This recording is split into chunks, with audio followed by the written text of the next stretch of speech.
Habíamos recordado un versículo, no lo busquen, pero dice, lo habíamos mencionado, se llama Habacuc.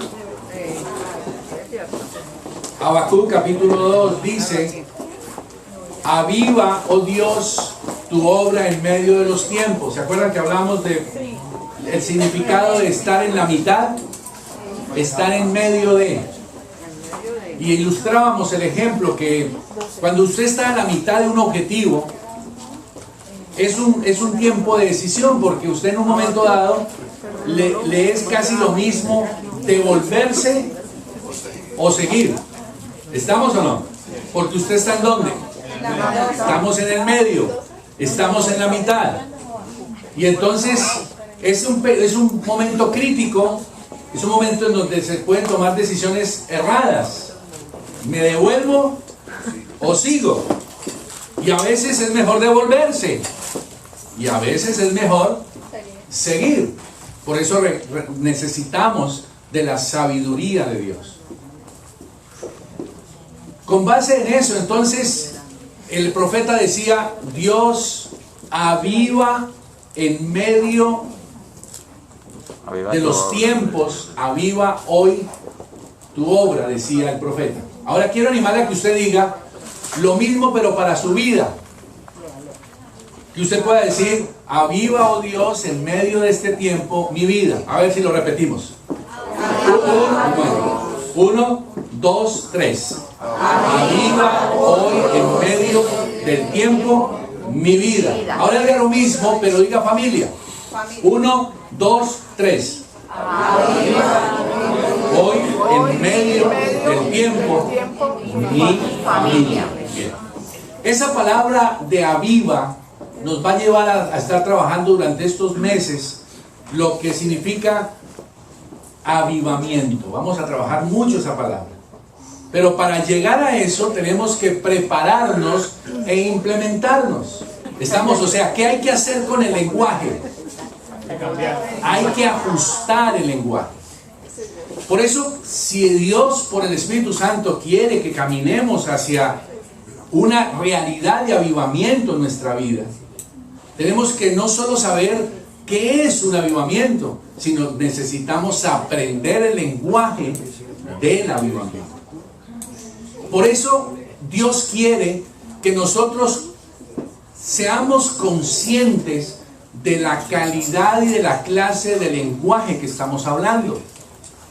Porque para operar en el reino de Dios es necesario saber el lenguaje del Espíritu Santo. Porque esto no es doctrinal. Usted puede tener en su cabeza cientos de versículos y de cosas que usted cree, aún de la Biblia. Pero si usted no opera en el ambiente del reino, en el lenguaje del Espíritu, usted nunca va a poder ver lo que es normal para el reino de Dios. O sea que necesitamos, en este ayuno de 13 días que estuvimos haciendo, el Espíritu Santo me mostraba, decía: ustedes tienen que aprender a hablar el lenguaje que yo hablo. Y me llevaba a acordarme los 6 años que estuvimos con mi esposa en el Brasil. Y al Brasil llegamos sin saber decir, ni siquiera sabemos decir obrigado. En portugués, pelear se dice brigar. O sea, uno dice: estoy peleando con algo, con alguien. Entonces uno decía: estoy brigando, o estoy brigado, estoy peleado. Y obrigado es gracias. Entonces nosotros al principio con Analu, cuando decíamos gracias, decíamos brigado. Ellos nos miraban como diciendo peleado. Y decíamos: estos colombianos tan agresivos saludan peleando. Pero nosotros lo que queríamos decir era gracias. No sabíamos hablar. Y estuvimos durante un año con una profesora y ella nos insistía en las letras y yo era muy cansón y yo le decía: no, vamos más rápido. Y me decía: no, me decía: pastor, vaya despacio. Usted tiene que aprender a pronunciar las letras. Usted tiene que saber, y más con el portugués fonético, peor. Y tuve que sujetarme a eso, y ahorita es lo mismo. Usted y yo hemos estado hablando un lenguaje durante años, del cual usted no es consciente. Y usted lo primero que tiene que tener la necesidad, cuando yo estaba en Argentina y nos dijeron, vamos para el Brasil, ¿qué decía yo respecto del idioma? Es igual al español, eso no pasa nada, eso allá uno, cuando ha visto usted un colombiano varado, venga y verá, ay papito. Y cuando llegamos allá, ¿qué pasó? Más varados que mejor dicho. Y allá sí que no encontraba uno un colombianito, porque en Brasil la colonia de colombianos es muy poquita, y entre 180 millones de brasileños, pues imagínense. Entonces fue otra realidad, y es lo mismo. Usted ahorita puede decir, no, yo conozco a Dios, yo sé cómo hablar con Dios, yo sé cómo tener relación con Dios. Familia, déjese convencer por el Espíritu Santo. Hoy vamos a empezar hacia ese camino, y quiero decirle que lo que el Espíritu Santo me ha estado compartiendo en mi corazón es que les comparta a ustedes cosas que los deje inquietos, que los ponga a pensar, que empiecen a trabajar en su corazón, que Él pondrá en cada uno de ustedes, los que quieren ver la gloria de Dios. Él pondrá ese sentir de querer cambiar su manera de hablar y su lenguaje. Estoy dando esta introducción para que usted, que lleva ya algún tiempito, y los hoy que han venido por primera vez, puedan saber hacia dónde estamos caminando. Mateo 12:34.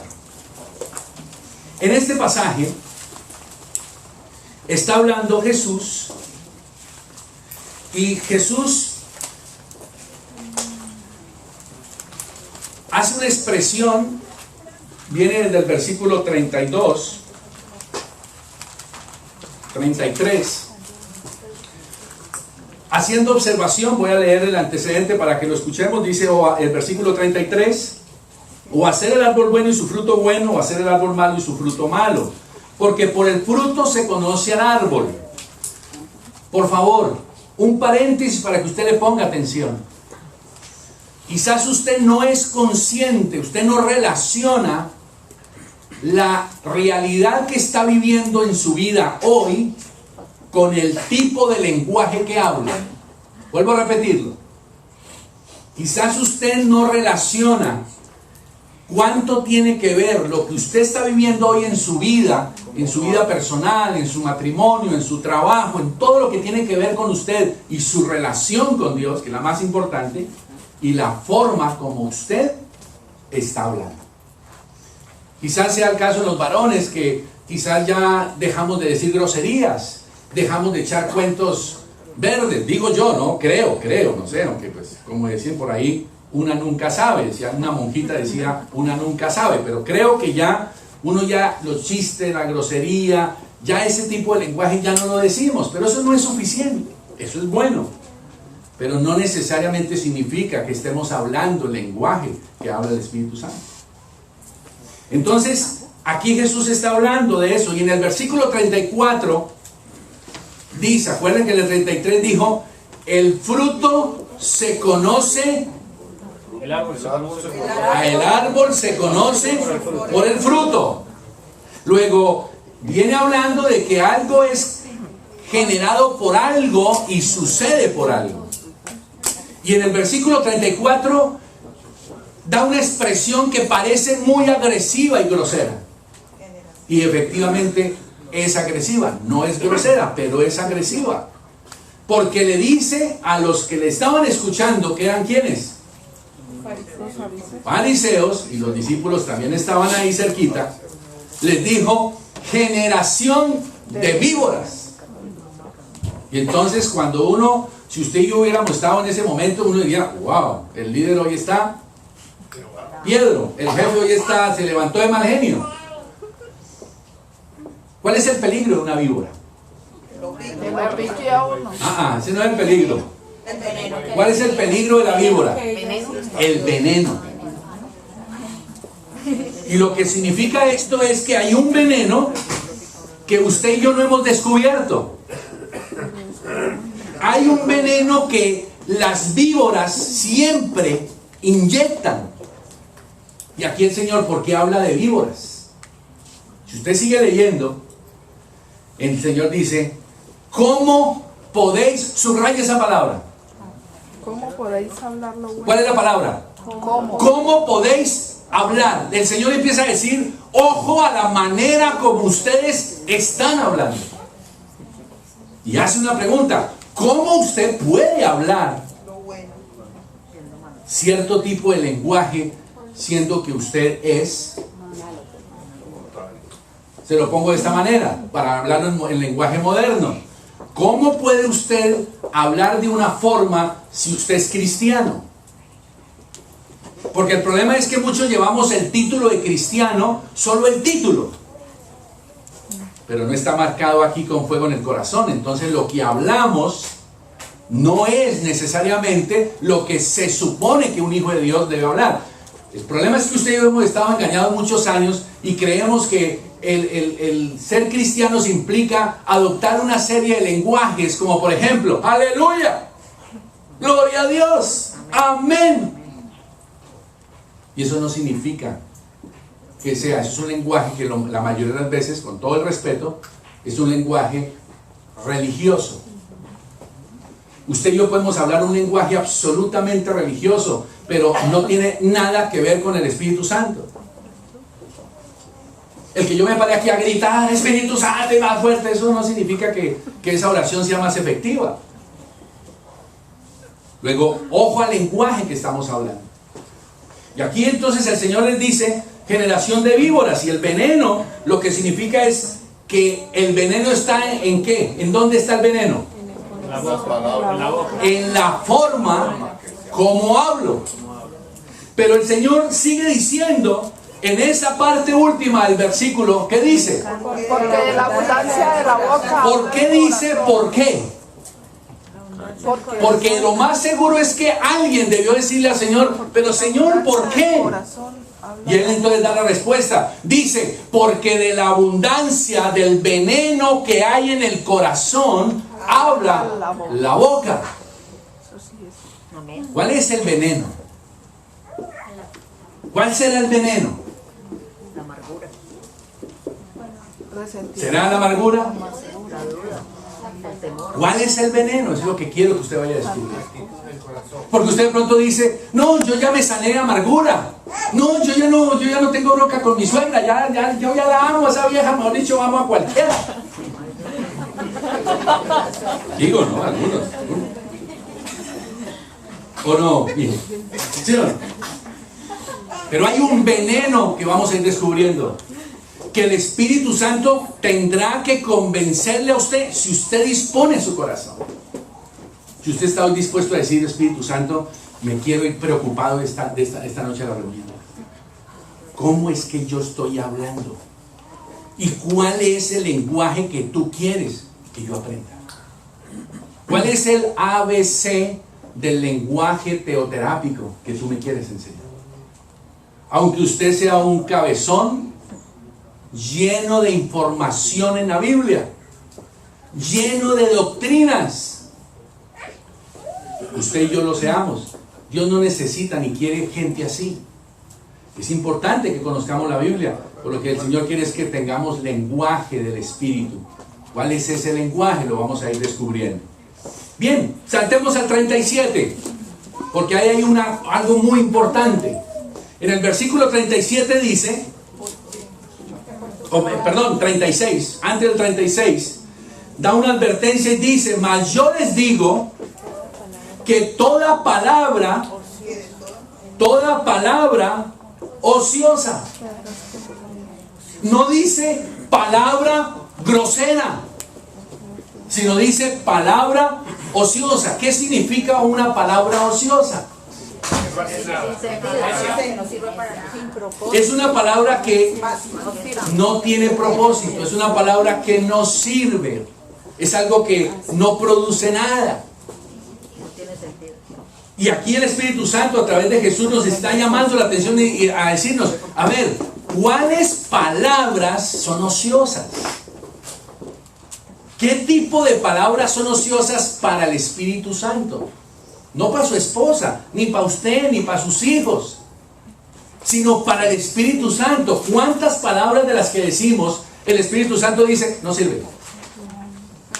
No, esa no sirve, no está en el nivel como opera el reino.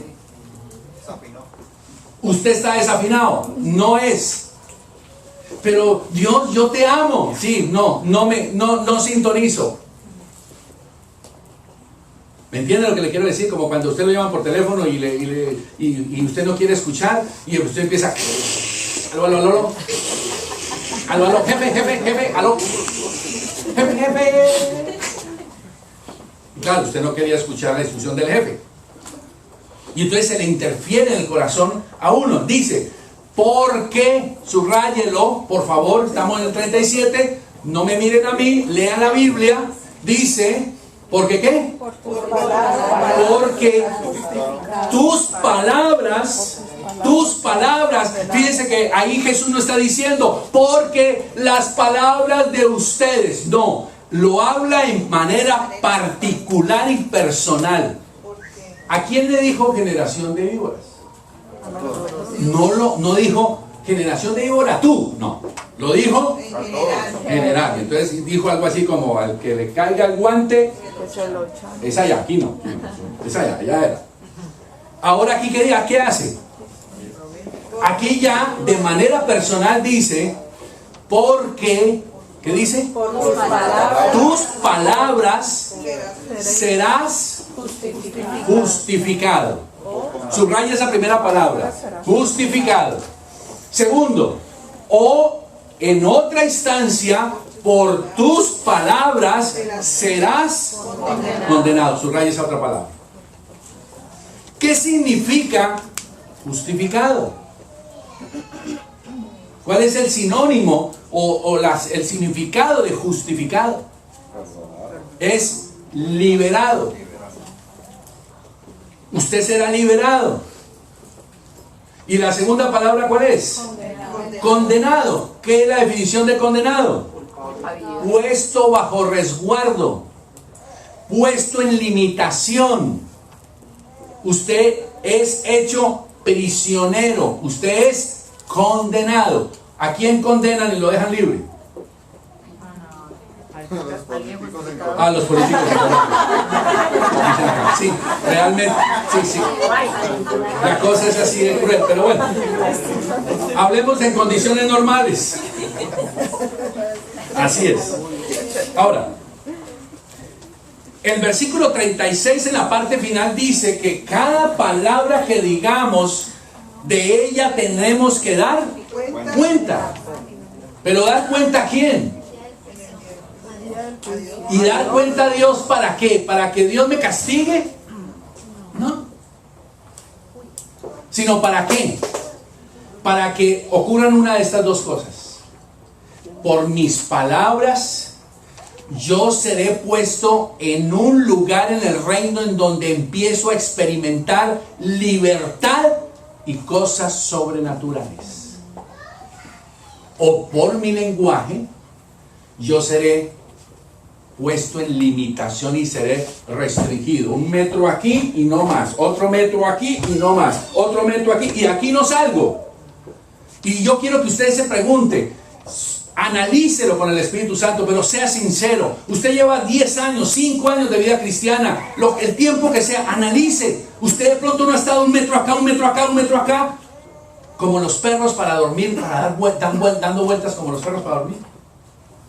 Y usted analice, Dios, no he caminado en ningún lado, sigo en lo mismo.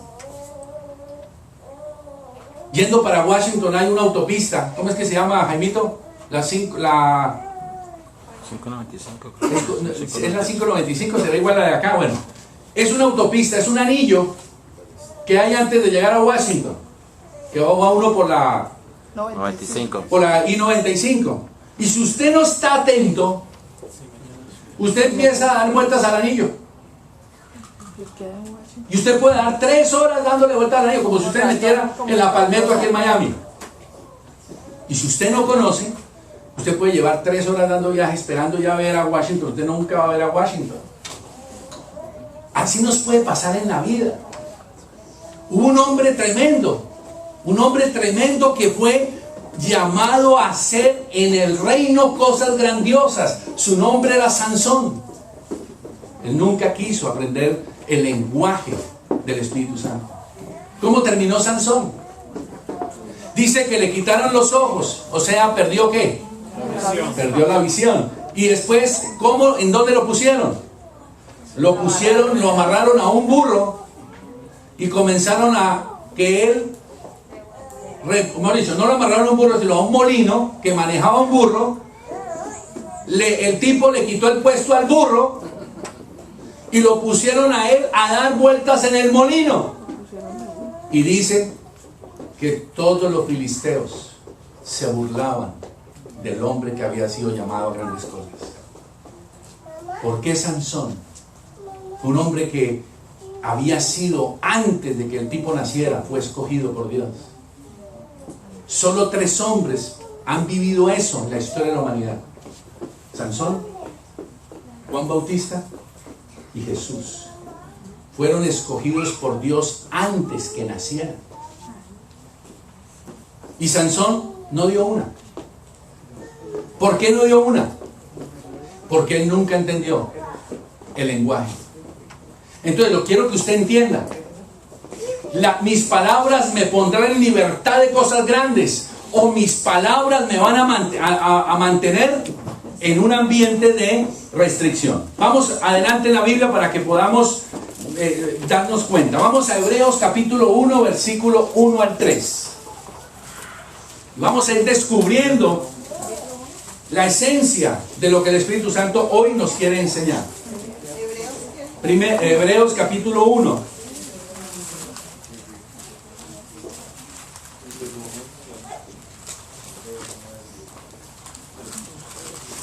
Dice Dios, Hebreos capítulo 1, versículo 1. Dice Dios, habiendo hablado, subraye por favor, palabras, eso es poder de la palabra. Dios hablando un lenguaje, póngale atención. Dios, habiendo hablado, ¿cuántas veces? Muchas. Hablando un lenguaje. De muchas maneras. ¿Por qué nosotros no hablamos el lenguaje que Dios habla?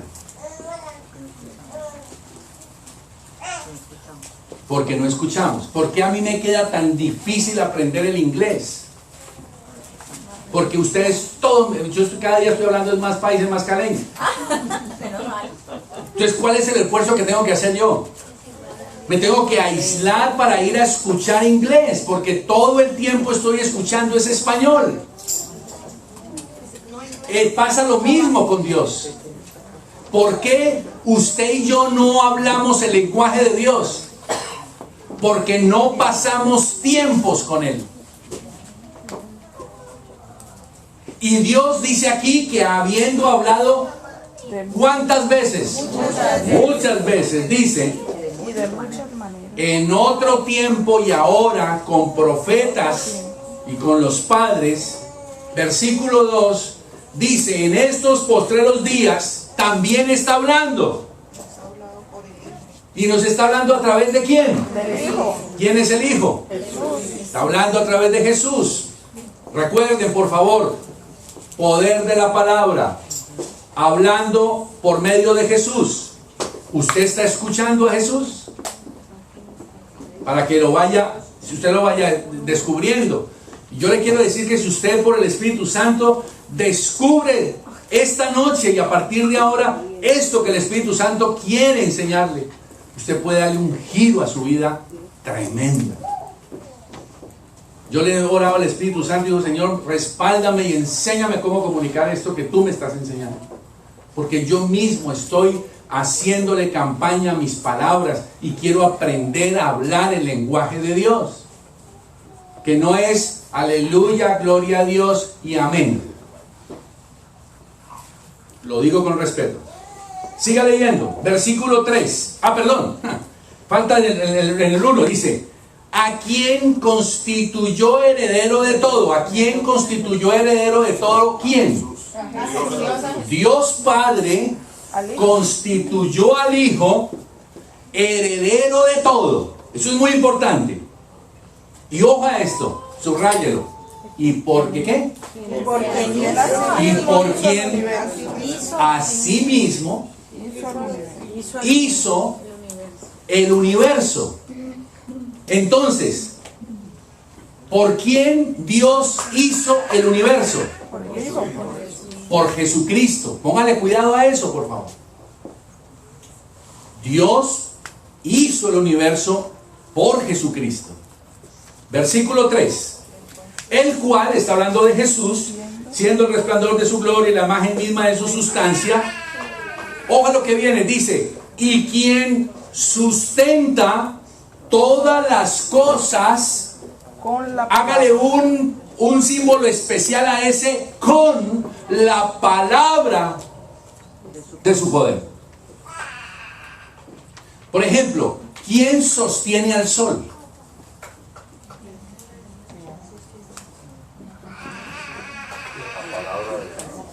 Si yo les hubiera hecho esta pregunta antes de lo que les acabo de explicar, ¿ustedes qué hubieran dicho? ¿Qué me hubieran dicho? La naturaleza, la física, las leyes, el universo, ¿cierto? Seguro que sí, es lo mejor. Pero este versículo, ¿qué está declarando? ¿Quién sostiene al sol? La palabra de su poder. ¿La palabra de quién? La palabra de Jesús. Póngale cuidado. La palabra de Jesús sostiene al sol. Usted puede decir, a ver, pero un momentico, el sol, ¿quién sostiene al sol? ¿Por qué todo funciona como funciona? Usted puede decir, no, pues la naturaleza, la ley, la física. Deme todas las explicaciones que quiera, pero la Biblia dice que por Jesucristo fue hecho el universo. Cuando hablo de hecho el universo, ¿de qué estamos hablando? De todo el sistema y funcionamiento de las leyes físicas que existen, todas fueron sustentadas por una palabra. ¿La palabra de quién? De Dios y de Jesús. ¿Y usted dónde tiene esa palabra? Aquí. Entonces, ¿qué es lo que tenemos que empezar a hacer? ¿Qué es lo que tenemos que empezar a hacer? A repetir y hablar lo que Él habla. Y empezar a creer que lo que Él dice, lo voy a creer en mi corazón. Pero el problema nuestro es que cuando decimos, vamos a adorar al Señor, entonces usted empieza a decir, wow, ¿cuánto tiempo va a durar aquí, Manuel? Y usted a los 5 o 10 minutos de la adoración, usted ya no tiene nada que, no tiene nada que decir. ¿Por qué? Porque usted no ha pasado tiempos con Dios en la semana. Y entonces le dan ganas de ir al baño. Usted empieza a ir, sale a la Atlántida a ver cómo está el tráfico. Después se va al carro. Está pensando en el sancocho de mañana. Después en el partido de fútbol de por la noche. Y que tengo que ir a trabajar el lunes. Usted está en otro mundo, en otro cuento. Usted no habla el mismo lenguaje del Espíritu. Y cuando es el tiempo de la alabanza, entonces igual usted dice, pero ¿cómo? Usted levanta las manos, pero ¿qué? Usted, en vez de estar oyendo a Dios y aprendiendo a decir A, B, C de la alabanza, usted está mirando al tipo de la decir, ay, ese tan ridículo, este Noé ya tan viejo, canoso y levantando las manos, está como loco. Dice, ¿qué problema tendrá Noé, pobrecito? Tranquilo, no se preocupe, ¿oís? Les digo que le quiero decir, ¿por qué? Si a usted ahorita nos dijeran, presente un examen en japonés, usted llega y mira, ¿y usted qué empieza a hacer? Le puedo asegurar que usted empieza a mirar para todo el lado menos para la página.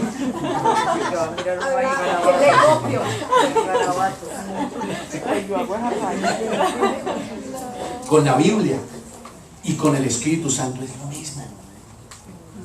Y por eso no sucede nada. Mire lo que dice allí. Él sustenta todas las cosas con la palabra de su poder. ¿Eso qué significa? Que según dice la Biblia, usted tiene a Jesucristo y al Espíritu Santo en su vida. ¿Eso es cierto o no es cierto? Sí. A ver, levanten la mano los que creen eso. Igual los mancos, al final oramos por los mancos, pero si usted cree eso, ¿qué es lo que usted está creyendo? Que usted tiene a quién en su corazón. al que sustenta todo con solo su palabra. Oh Dios mío, miren, si el Espíritu Santo encuentra corazones dispuestos para entenderlo. ¿Qué significa eso? Que usted y yo podemos sustentar todo con la palabra de Dios. Yo voy a dar un ejemplo. El médico dice cáncer. ¿Usted y yo qué empezamos a hacer? Señor, por favor, si es tu voluntad, sánalo. Le puedo asegurar que el que está llorando más triste es el mismo Espíritu Santo, porque esa no es el lenguaje del Espíritu. ¿Saben qué es lo que hacemos? Lo dejamos morir de cáncer, porque lo que la Biblia dice es que cuando el médico dijo cáncer, yo digo el Espíritu Santo dijo vida. Y yo debo empezar a dar la pelea y la guerra. 20 días de ayuno por la sanidad de ese cáncer. ¿Qué cree que va a hacer Dios? Pero 20 días de ayuno para hablar palabra y creyéndola. ¿Me entienden lo que le quiero decir? No nos digamos mentiras. Cáncer. Ay, ¿cuándo será el entierro? Se le va a morir el papá. Ya está con cáncer. ¿Me entienden lo que le quiero decir? No estamos adiestrados para dar esa guerra. Porque si la palabra sustenta todas las cosas, la palabra de Dios tiene la capacidad de transformar lo que sea. Ya si yo doy la pelea, hablo el lenguaje de Dios y se murió la persona con cáncer, no es mi problema. Yo hice lo que Dios me dijo que hiciera. Y Dios va a honrar esa fe. Y se lo voy a demostrar. Vaya a la Biblia, para que usted se dé cuenta de lo que se trata. De lo que se trata. ¿Usted tiene poder para transformar? Sí. Ahora el problema es que ya lo está sabiendo. Ahora el problema más bravo es que lo crea. Y más que vaya y lo haga. Pero Manuel, yo lloro por el tipo y se me muere. ¿Yo qué hago? Pues de pronto, si se muere, usted tiene algo para hacer. Reciba a Cristo. Gloria a Dios. Pero ¿cómo así que reciba a Cristo, Manuel, si yo llevo 25 años en el centro? Y pues bueno, papito, reciba el poder del Espíritu. Reaccione. ¿Me entiende lo que le quiero decir? Para que lo vea. Apunte esto. Las leyes naturales están sustentadas por las leyes sobrenaturales, según acabo de leer en la Biblia, que por la palabra de Jesús sustenta todo. ¿Es cierto o no es cierto? Sí. O sea, ¿eso qué significa? Que usted y yo tenemos poder para impactar lo natural. Nosotros estamos llamados a transformar vidas, transformar hogares, soplar. Cuando la palabra sale, ahorita le voy a decir lo que dice la Biblia, que es la palabra. Lo hemos venido diciendo, no sé cuántas veces he repetido esto, pero vuelva y se lo repito y apúntelo. La fe es para creer y la palabra para crear. ¿Lo apuntaron? Sí, señor. Ay, tengo unos discípulos preciosos que tienen una habilidad para memorizar todo, gloria a Dios. No toman nota, Para gloria a crear. Dios. Palabra para crear. La fe es para creer, la palabra para crear. Póngale cuidado. Las leyes en el reino, las leyes en el reino sobrenatural funcionan. Lo que pasa es que usted y yo no conocemos las leyes, o si las sabemos, no estamos operando en ellas. Vamos a Mateo 21. Mateo 21.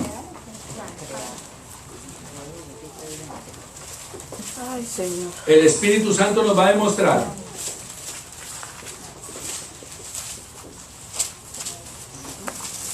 Vuelvo y le repito, mi oración es que usted salga esta noche bien inquieto. Y hasta bien preocupado. Bendito sea Dios. Pero usted sabe por dónde se encuentra. Miren lo que sucedió. ¿Qué explicación le podemos dar a esta experiencia en Mateo 21, versículo 19? ¿Quiere darle una explicación doctrinal, religiosa? Dele todas las que quiera. Pero aquí este pasaje tiene una enseñanza tremenda. Dice así: Jesús viendo una higuera, versículo 19, bueno, el 18 dice que al Señor le dio hambre. ¿Ok? Y pues tuvo hambre. Entonces fue y buscó una higuera. ¿Para qué? Para tomar de su fruto. Y resulta que dice, viendo una higuera cerca del camino, vino a ella. ¿Y qué encontró? Nada. No halló nada. Hojas, solamente. Solo hojas. Y le dijo. ¿Será que se parece eso a su vida? Y el Señor se está acercando a tu vida para decir, a ver, recuerden lo que el pasaje que vimos al principio. Árbol se conoce por el fruto. La higuera se estaba conociendo por su fruto. ¿Cómo era el fruto de esta higuera? No tenía. Tenía. La higuera no es su marido. No era sino hojas. No. La higuera no es su mujer. No es su líder, ni son sus hijos, ni su jefe. La higuera es usted. Y el Espíritu Santo se está acercando cada madrugada. Pero usted está durmiendo. Usted no tiene tiempo. Hay que trabajar, hay que hacer, hay que estar. Pero Jesús se está acercando. Ahora, ¿qué diría la doctrina? Que cuando Jesús se acerca y ve a alguien que no tiene fruto, entonces Jesús abre la boca y dice: nunca jamás nazca de ti fruto, Manuel, ¿qué sería? Estéril. ¿Será que Dios hace eso? ¿Jesús haría eso? No. Seguro que no. Pero aquí está dando una enseñanza. Jesús se acerca a una higuera y Él le habla a la higuera. Aquí le voy a dejar una inquietud. Si el médico dijo cáncer, ¿qué es lo que el Hijo de Dios tiene que comenzar a hablar? ¿A quién? ¿A Dios? ¿A quién? A la enfermedad. ¿A la enfermedad? ¿O no? Y nosotros nos agarramos esa qué? A Dios. Hablarle a Dios, Señor. Y Señor, pero papito, hágalo usted mismo. ¿No? Como lo hacía Maradona. Se la ponía y le decía, hágalo mijo, hágalo. Porque él tenía esa habilidad. O lo que hace para mí, por ejemplo, Iniesta. A mí me fascina Iniesta porque ese tipo los pone mano a mano. El Messi se lleva la gloria, pero el que las genera es Iniesta, a mi gusto. Claro que si tuviéramos un Messi, ay, Virgen del Carmen. Pero sigamos. Le dijo, nunca jamás nazca de ti fruto. Y eso parece como muy fuerte. Uno dice, pero ese Jesús tan drástico. ¿Cómo así que nunca jamás? ¿No acaso tendrá una oportunidad? Y dice, después del punto, ¿qué pasó? Y luego de qué? Luego de que habló. La palabra tiene ¿qué? Poder. ¿Y Jesús por qué estaba haciendo eso? Para que sus discípulos observaran y se dieran cuenta de lo que estaba en ellos y lo que ellos podían y estaban hechos para hacer. Versículo, viendo el 20, viendo esto los discípulos, fíjense que Jesús no hizo esto a las 3 de la mañana solo, lo hizo con sus discípulos. El problema es que Jesús madrugaba cada mañana a aprender el lenguaje de su papá. a mantener el lenguaje con el Espíritu Santo. Y cuando él salía, él lo que hablaba era con poder y autoridad, lo que usted y yo seguramente no estamos haciendo. Y la prueba está de que cuando viene una dificultad, entonces usted y yo decimos, uy, pero líder, oh Dios, pero ahí está esa situación, la situación económica, ahí está el problema, ahí está la actitud de mi mujer, la actitud de mis hijos, el jefe, y usted está viendo es qué. Usted está viendo las circunstancias y usted lo que tiene que ver es al Dios, al Espíritu Santo, que como gallina culeca o clueca. Dejémosla en clueca, para que no se incomoden la de culeca. Pero en mi casa decían gallina culeca. Éramos campesinos. Bueno, somos. No me nota, pero bueno.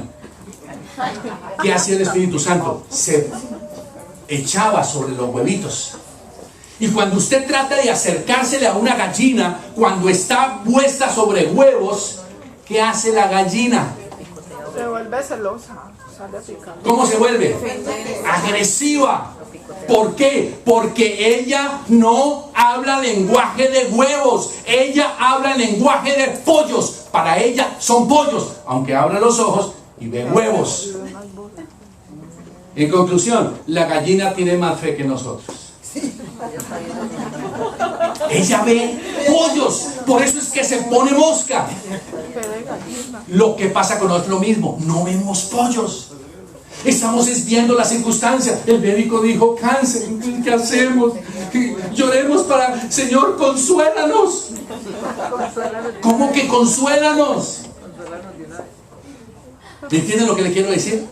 Y ahí está claro. Viendo esto, los discípulos decían, subraye la palabrita, maravillados. Cuando vieron hablar a Jesús así, oyeron hablar a Jesús, dijeron, ¿cómo es que decimos maravillados aquí en Estados Unidos en inglés? Oh my God.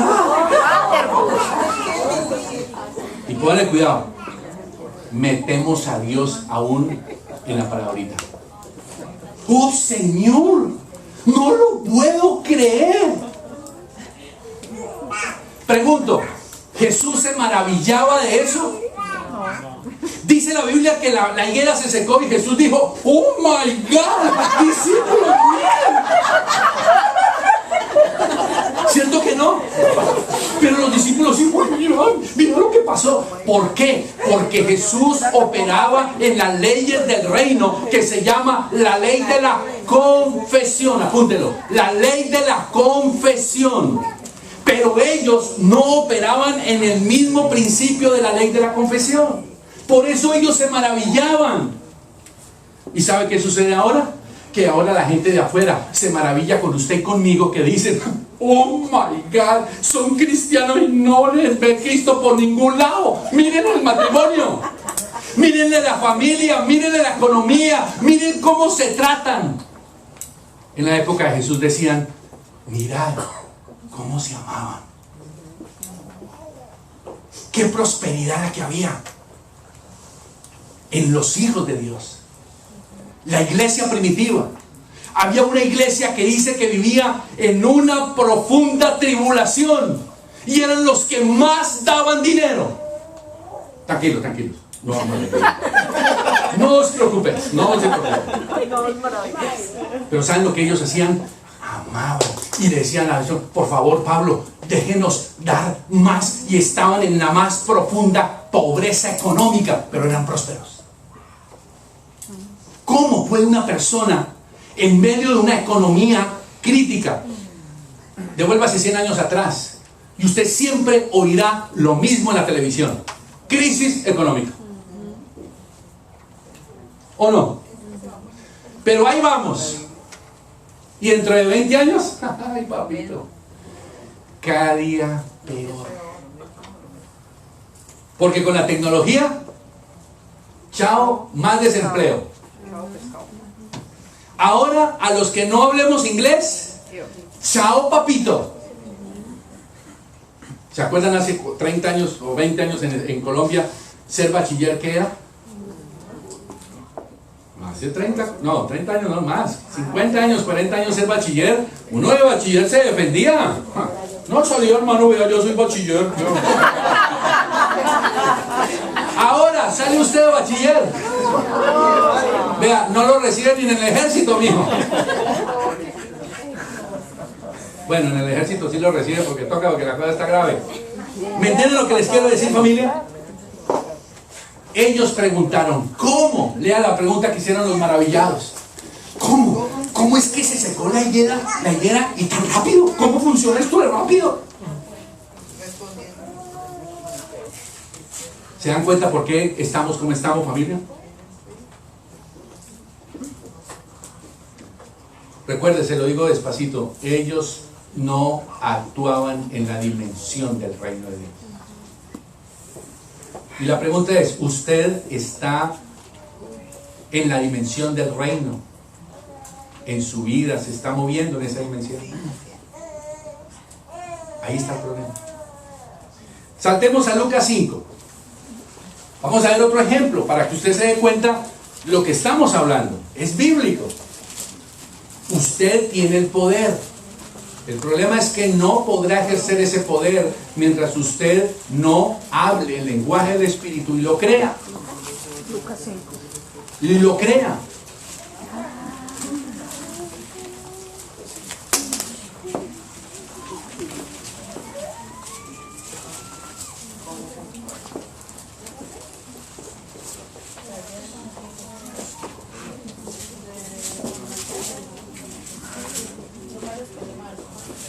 Ya tenemos Lucas 5. Miren, dense cuenta por favor cómo Jesús le habla a Pedro estando Jesús en la dimensión del reino, ejerciendo las leyes de la confesión. Perdón, en las leyes del reino, en este caso, la ley de la confesión.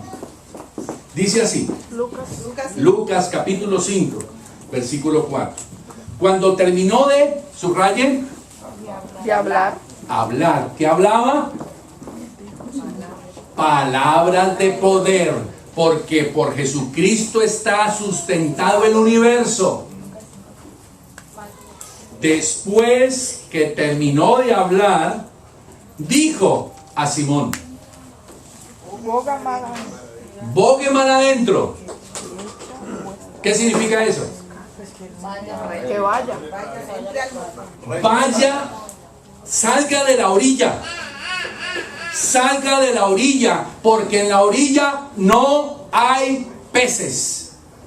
¿Dónde está usted? A la orilla. No sé. Pregunte, usted responde. Salga de la orilla, métase adentro, o sea, métase a donde ya usted no puede poner los pies. Y entonces usted tiene que empezar ¿a qué? A confiar. Usted empieza a caminar.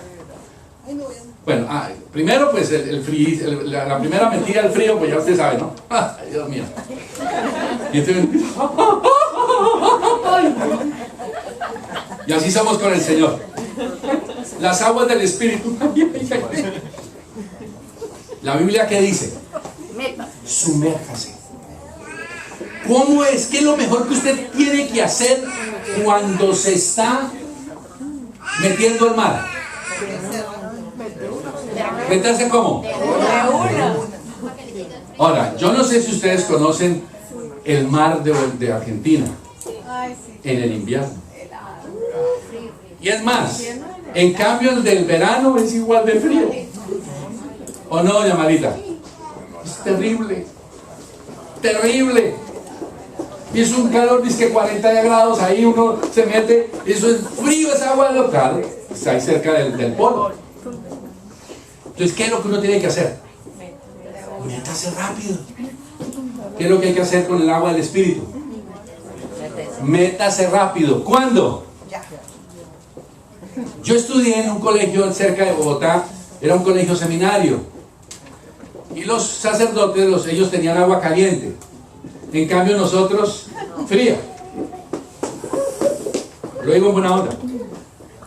Yo estudié allá desde quinto de primaria. Era un colegio de bachillerato para seminario. La levantada era a las 4:30 de la mañana y la metida era a la ducha. En Faca, en la sabana de Bogotá. Yo les cuento, eso era bravo. Y a los que han ido al redil, ya saben cómo es la mano. Entonces, lo que usted tiene que hacer es métase. Métase. Aquí el Señor le está diciendo a Pedro: bogue mar adentro, arriésguese, métase hasta que usted no toque piso. Y entonces, cuando yo ya no toco piso, aunque él en donde se supone que tenía que ir, en la barca, bogue mar adentro, y después le dice: allá adentro eche la red. Lo estoy diciendo yo, que sustento todas las cosas del universo por mi poder. No se lo recordó ahí, pero él sabía lo que estaba diciendo. ¿Qué había pasado con Pedrito la noche anterior? Pedrito era un experto profesional en pesca. No era un pescador chimborrio. No, es como, ponga usted un pescador bogotano y llévelo allá a la costa a pescar. ¿Bien? Entonces, pues, olvídese, papito. El pescador de la costa sabe cómo es. Y no, imagínese usted, Rolita, mi chino, venga, mi chino, yo te voy a enseñar a echar una pescadita. No. Jesús, ¿de dónde venía? De enseñar, de salvar la multitud. Su origen, ¿de dónde venía? Venía de Bogotá, venía de la sierra. Él había nacido en Belén y se había criado en Nazaret y hablaba puro rolito. ¿Y estaba en dónde? En la costa, hablando con Pedro, que era ¿de dónde? Barranquillero. ¿Me entiende? Y el hombre había estado, dice allí, lea, respondiendo Simón le dijo: maestro, toda la noche hemos estado trabajando y nada. En otras palabras, desempleado. No, peor que desempleado. Porque es que el desempleado no tiene trabajo, en cambio este trabaja y no le llega nada. Este está peor. Le dijo: soy un fracaso. Trabajé toda la noche y no hice nada. Siga leyendo. Oh, mi Dios, más, que traduce también pero. Él puso un pero en el espíritu. Le dijo: yo he fracasado hasta aquí en mi matrimonio, he fracasado en mis finanzas, he fracasado en todo lo que yo tengo, el ministerio, mi vida, he fracasado. No llevo una noche, son varios años. Pero hoy tomo una decisión. ¿En tu qué? ¿En tu qué? En tu palabra. Que el Espíritu Santo hable a su corazón. Se lo suplico en el nombre de Jesús. En tu palabra echaré la red. Él pudo haber dicho: este cachaco me viene a enseñar a mí de pesca. Llevo trabajando. ¿Con quién estaba trabajando Pedro? Estaba trabajando con pescadores. Llegaron de pescar. Pregunto, los que saben de pesca, ¿a qué horas? Jaimito, usted que es pescador, que le gusta, es profesional, ¿a qué horas es la hora de la pesca? La madrugada. ¿A la madrugada? ¿Cómo a qué horas? 2, 3. 2, 3 de la mañana. Ellos se fueron temprano, estuvieron toda la noche, habían regresado, y en los versículos anteriores dice que ellos estaban lavando las redes. Y no estaban lavando las redes de los pescados que habían pescado. No, estaban lavando las redes de toda la basura que habían pescado. ¿Por qué Pedro renovó la mente y dijo: voy a ir a pescar a las 8 de la mañana? No es hora de pesca. A las 8 de la mañana no pesca nadie. Y sin embargo, Pedro, ¿qué dijo? Pero la lógica me dice que no, el fracaso me dice que no, la hora de la pesca me dice que no, lo que me enseñaron mis profesores de pesca me dice que no, el agua, el mar, la altura, la temperatura me dice que no, pero hay un pero, lo dice tu palabra, voy a hacerlo y punto. Y convenció a los empleados. ¿Tuvo problema en convencer a los empleados? ¿Tuvo problema? No. Porque él se metió en la ley de la confesión del reino y dijo, yo estoy aquí en problemas, pero voy a obedecer, no porque usted me dice, voy a obedecer, no porque no tengo nada más que hacer ahorita a las 8 de la mañana, solo un cafecito, bueno, vámonos a pescar a ver, no, voy a hacerlo porque usted lo dice y su palabra tiene poder. ¿Y qué pasó con esto? Sigan leyendo. Y habiendo echado, ¿Usted quiere pescar igual? cerraron gran cantidad de peces. Y la red se Vamos a dejarlo ahí.